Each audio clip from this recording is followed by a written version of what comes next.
বাংলাদেশের কি করণীয় যদি আমি বলি, তাহলে দুটো অপশন হিসাবে বলা যায়। প্রথমত হচ্ছে নেগোসিয়েশন, আর দ্বিতীয়ত হচ্ছে আদার্স অপশন।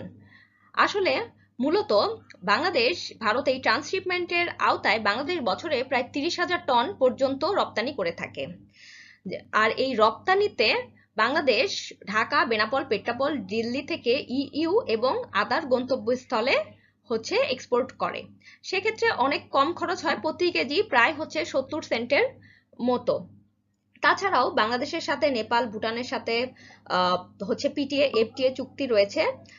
ইতিমধ্যে আমরা নেপাল থেকে হচ্ছে বিদ্যুৎ আমদানি করা কিন্তু শুরু করে দিয়েছি, যা হচ্ছে 2024 সালের 15ই নভেম্বর থেকে কার্যকর হয়েছে।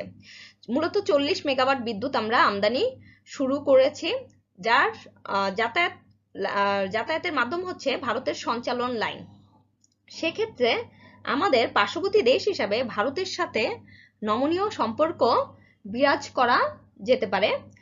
আবার ভারতের উপর যেন আমরা সম্পূর্ণরূপে নির্ভরশীল না হই, সেজন্য আমাদের রপ্তানির জন্য বিকল্প রুট আবির্ভূত করা প্রয়োজন। হতে পারে সেটা মালদ্বীপ, শ্রীলঙ্কা এবং সংযুক্ত আরব আমিরাত। তাছাড়া ঢাকা বিমানবন্দরের যদি আমরা দেখি, বার্ষিক কার্গো হ্যান্ডেলিং ক্ষমতা প্রায় 2.5 লাখ টন।